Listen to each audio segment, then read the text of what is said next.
Hello everybody and welcome along to another edition of the Rugby Wide Ball, and as usual there's a huge amount of sport to get through and we get into it straight away. And I suppose the first thing that's after capturing a little bit of the public imagination is the activities of the Cork senior football team. Can I say that again? Yes.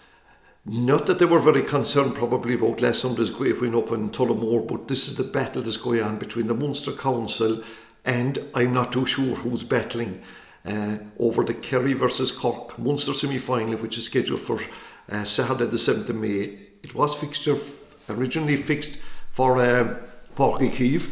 That's unavailable because of the mighty concert man in town. Then it was fixed for Pairc Rinn, and over the past while the Munster Council, whether they're being prompted by others or not, I'm not too sure, felt that the attendance capacity in Pairc Rinn, which is I think about 9,200, wouldn't meet the expectations of the crowd, and they decided last night at a meeting the match would go ahead now in Killarney in Fitzgerald Stadium, albeit at an hour earlier at 6 o'clock, probably because they don't have lights down there. Where is this going to end? We saw the battle over Newbridge a couple of years ago in a qualifier between Mayo and Kildare. We saw an earlier battle this year in the Ulster Championship where they wanted to play Cavan. They wanted to take, was it Cavan and Antrim out of Corrigan Park, and in both cases the GA were forced to reverse the decision. The question is, are Cork people sufficiently exercised to get behind the Cork football team? They want to play in Pairc Rinn. It was fixed there, why wouldn't they want to play in it? They want to take every advantage. I'm not too sure, by the way, whether the Cork footballers would play better in Pairc Rinn than in Killarney, but the history books will show you that you've no chance winning down in Killarney probably at this stage. I don't know, when did the Cork team last win there? 1995 or something. So whether this gathers momentum Pairc Rinn or not, I'd say there's a hashtag that's kind of slow taking off. I think the Cork footballers themselves, whether they are going to maybe meet later on with the management and decide what's their next step, it will be definitely worth keeping an eye on. Increasing the capacity, they say with remedial works it could be increased by 1,800. Now, how you would do that in a short period of time, and there's a shortage of workmen and workwomen all over the place, so keep an eye on it. It does seem a tad unfair though, but this thing is about money. However, the Munster Council have staff. It would probably mean about 150 or 160,000 more, which would pay a couple of people's wages. There are people, even though that sometimes we're led to believe that the GA is a totally amateur organisation, the Munster Council do employ people, and quite a number of them throughout the province, in games development officers as well as in the office in Limerick. Anyway, that's that one. In terms of the Alliance League, well, the mighty Alliance League comes to an end this weekend with finals, 2 hurling finals as far as I know, and 3 and 4 football finals. The two hurling finals take place in Thurles. The Division 2 hurling final, I think, is between Down and Westmeath, is going to be the curtain raiser to the Division 1 decider between Waterford and Cork. And both of these teams, you'd say, could really do with some silverware. Cork haven't won this for 24 years. They haven't been in the final since 2015. But the problem with the conclusion of these leagues is that GA teams are looking at the championship, and they're so near now. Cork are going to be playing in 2 weeks' time. We'll be going to be talking about the Cork Limerick game on Easter Sunday. However, when the match will start as last Sunday, I think both teams will be going at it. There's no other way you can approach it. And it will be interesting as well, can Cork keep progressing the way they have been? And I think they have been showing progress. Sean O'Donoghue should come back into the team. Darragh O'Leary, the Watergaston man who got injured the last day, I think will be out. But players, like Kieran Joyce, a young player down from Castlemartyr, has made a big difference to the team. So too has Conor Lehan since he has arrived back, and it was nice to see Alan Connolly. He played really well last Saturday night, and he'll be operating again on the full forward line, so it'll be interesting how those 4 will get on in particular. Waterford for their part will be really annoyed that they're going to be missing Austin Gleeson. He got 2 goals the last day against in the semi-final hammering that they dished out to Wexford. They'll be missing him, obviously, and there are still a number of players. I'm not too sure whether all these Bennett's are back in town or not. So yeah, look, while it'll go on, it will be interesting. And the game itself, the timing probably is not suitable in terms of being family friendly, and the amount of young people going to these matches and families and all that. But because of the weekend that's in it, there's 4 football finals as well down for decision. And the GA's hands were kind of tied.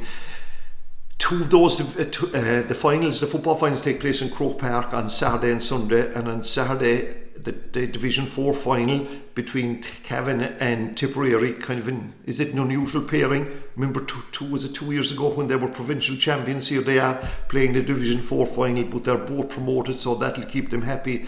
I think the biggest final and the most significant one of the weekend is the Division 3 final between Louth under Mickey Hart, who've been promoted for the second time, and also Limerick. I think this is an incredible performance by Limerick that they have got out of Division 3 into Division 2. So that's I think the most competitive one, and the one that will mean most to the winning county. On Sunday then you have the Division 2 final between Galway and Roscommon. Again, these are going to be meeting in a couple of weeks' time. And the Division 1 final between Kerry and Mayo. Always entertaining matches. Kerry people a little bit taken aback by the defeat last week to Roscommon, and seemingly in Kerry there are concerns about, maybe concerns is the wrong word, as to who should be their first choice goalkeeper. They've been rotating goalkeepers all season, so that might be of interest there. We can't at the occasion pass without mentioning the Cork massive win last Sunday against Offaly in Tullamore, 1 point at the end of it. Now remember, a draw would have done them, so they stay in Division 2, and in Division 2 next year there are 4 Leinster counties of Dublin, Kildare, Louth and Meath, 3 from Munster in Limerick, Clare and Cork, and then Derry are the sole northern side. It's the weekend of Camogie semi-finals in Division 2, and this is where the Cork intermediate team play. They take on Antrim and Eden Derry on Sunday at 3 o'clock. The other semi-final is between Wexford and Waterford, and this has crept into the headlines for maybe the wrong reasons. First of all, the game itself is fixed for Dr. Cullen Park at 1 o'clock on Sunday. On the same day, the Wexford footballers are playing in the Division 3 league final against Roscommon. That game goes on in Bore at 4 o'clock. And there's 3 players involved with both of the Wexford teams, and they're really, really annoyed as to why one of these matches couldn't go to Saturday. Now, seemingly the Camogie Congress is on this weekend, and because of that they couldn't fit the game to Saturday. And I think this is absolutely inexcusable. And how these organisations are meant to combine together to have the one. Remember, GA Congress has voted unanimously, and I remember at the time thinking that vote is the easiest part of that, trying to get these people that have, I'm not too sure of what goes on in some of these organisations, but that is absolutely ridiculous that they can't sort that. Ladies football, staying with them. Kids post-primary schools this weekend, and all 3 finals, A, B and C, are going to be streamed, and isn't that a huge development for the teams involved? And there are 2 Cork teams involved. On Friday at 12:30 in Tipperary town, the Sacred Heart Secondary School in Clonakilty will play a school from Athlone called Our Lady's Bower, and I think they have a good chance here, as do I think that Middleton, the St Mary's High School in Middleton, and it's interesting, isn't it, an East Cork school again with so many footballers, and they have a number of they have 2 Cork senior players in their squad. They play on Moat Community School in Bruff at 2 o'clock, so we wish those 2 Cork schools all the best, and it's nice to see them, that Cork ladies football is at the top of the pile in terms of schools at least. Moving to soccer, and after the exploits over the past, I suppose last Saturday when when Ireland had a great draw, and then during the week when they were maybe a little bit fortunate to beat Lithuania, it extends Stephen Kinney's campaign.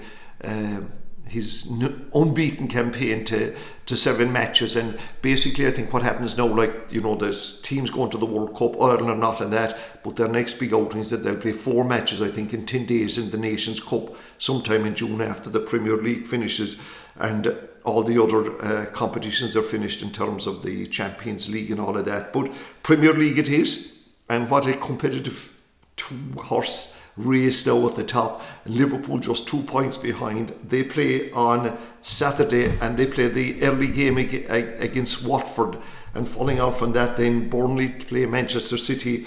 You've Leeds, who'll be hoping that their mini revival will continue to take on Southampton. Chelsea, where do they stand in all of this? I'm not too sure anymore because of the situation with their owner Roman Abramovich and so much hassle there. But anyway, they're still hanging around and they're playing Brentford. Manchester United, their supporters hope and pray that they can get a little bit of consistency. They take on, I think, Leicester, and then on Sunday you have West Ham taking on Everton, Spurs taking on Newcastle, and for those who follow Arsenal, you have to wait till Monday night for their match against Crystal Palace. In the League of Ireland, in Division 1, Cork City absolutely flying. In their last 5 games, won 4 and drew 1, and they're now clearly at the top of the table, ahead of Galway, who were beaten last weekend. And for this weekend, Cork City are away to Wexford, whereas Cove welcome Galway. And for Cove, it has been a tough baptism of fire. They're second from bottom, and in their last 5 matches, I think they lost 3. They did win 1 and draw 1. So it looks very much like the Cork City season is going to be so successful, and of course they should be up at the top in the Premier League. But for Cove, I think, well, they are going to survive, but things are really tough for them. In rugby, this weekend is a big one in terms of Munster and Leinster. Every time these two play, this time it is in the United Rugby Championship at Trwb and Pairc on Saturday at 7 o'clock. Bit of a clash now here between the National Hurling League and the rugby. So it's one of these meetings between Munster and Leinster, but as to what teams would be selected, I'm not too sure, because over the next 2 weekends the big European Cup games are on for both of them. So it'll be an interesting match. It'll be interesting, first of all, to see what kind of a line-out they're going to have. Then in golf, we've been talking a lot about Seamus Power. Well, he got that letter during the week from the postman, and he's going to be playing the Masters, not this weekend, next weekend. This weekend the Valero Texas Open is on, and that's the last tournament then before the Masters. And in the Challenge Tour, you the Limpopo Championship, and that's where John Murphy from Kinsale, who didn't have the best of battles last weekend, failed to make the cut, so he'll be hoping for a little bit better. In terms of hockey, and we haven't spoken about hockey, have we ever? But what a win yesterday by Bannon Grammar School, who beat Banbridge Academy. I love these names. In the Irish Senior Cup, and it seems it's the first time in 17 years when they won it. The Hart brothers from Battles Cross, those people that follow hockey and live around that area will remember that great era. And yesterday the hero was a guy called Sam Dale. He got the late equalising goal, which made it 2-2, and then got the crucial goal in the shootout. So, like, for a Bannon school to be the best in Ireland, well done to them. And as I said, I didn't realise it was such a long time since Bannon won that championship. Almost there, my friends, but with this weekend we have tomorrow evening, the 24th annual West Cork Sports Awards. So I can remember the first one, but anyway, we won't go there. So what's going to happen is that during the year there was something like 13 monthly award winners. Rowing, as you'd expect, supplied 4, and of course, like the Olympic year we had Emily Hagerty and Aoife Casey, and then of course we had the 2 outstanding, Paul O'Donovan and Fintan McCarthy, so they were the 4 from rowing. And athletics, a wonderful year as well for athletics in this neck of the woods, if you like. And you had Phil Healy, the Ballindine girl, with Jane Buckley from Newcestown, and Dara McElhinney, an outstanding young athlete from Glengariff. In GA you had who were the winners there? Sean Toomey, he was part of the Cork under-20 team, that won the All-Ireland, and also on the Corsie Rovers team that won the Premier Intermediate Championship. They have another representative, Corsie Rovers, Tygo Sullivan, who was their captain, and Cathal Wilson from the Newstown Club, who was goalkeeper in that successful Cork under 20 team.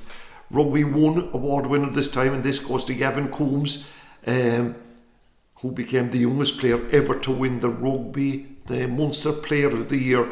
And I noticed yesterday he's after getting an extension in his contract, and there is no doubt, I think, that that during the summer, the autumn internationals, that hopefully he'll push into Andy Farrell's side and will be part of the Irish team going to the World Cup. Soccer, we have Johnny Kelly from Dunmanway Town, this dual operator. He's captained Dunmanway Town and he captained the Downey Senior football team. In bowling then, road bowling, we have won, there was one award presented to a road bowler, and that was to Hannah Sexton. So there's 3 extra awards then. What like this, the overall obviously will be selected on the night, and by the way, the guest speaker, I think on this occasion, I think that's the term you use, is Ronnie Whelan from the world of soccer, an outstanding international with Ireland his day, albeit in another time, and also an outstanding Liverpool player. The Youth Award winner goes to Maeve O'Neill from the Downey Athletic Club, and the Hall of Fame goes to the mighty individual from Clonakilty, that's Holly O'Neill. Before we go, they say education is a lifelong journey, and last weekend one of the producers of this show, I'm trying to keep, protect his identity, he was on a golfing trip in Killarney, and the place was full of Tyrone supporters. I presume they were coming down to pay homage to Kerry for allowing them to win last year's All-Ireland, and also he said it was full of Finn parties. Now he ended up at a thing called the Stin Party. Think about this now for a moment. Seemingly this is a gender neutral version of a hen and a stag. I don't know, have you come across one of these before? But anyway, this is where he ended up. No, he could have ended. I think he visited a few of them, and he was a bit disappointed. I believe he was. What's the word you use today? A bit of chatting up, socialisation, and he met a lady from this parish, I believe, and his chat up line failed in the first sentence when he asked, did she know yours truly? And she didn't. So if there's anybody from this neck of the woods who was in Killarney last weekend who doesn't know who yours truly is, which is fair enough, we can tell her now that she has a secret admirer who's attached to this particular production. So anyway, a Stin Party. I love it. Somebody did tell me one time that there was a combination, the hen and the stag, but it was principally because I think the hen wasn't totally trusting of the stag, that he may have strayed offside in the past. Wanted a wonderful start to whatever they embarked on. Anyway, until we meet again, take care and mind yourself.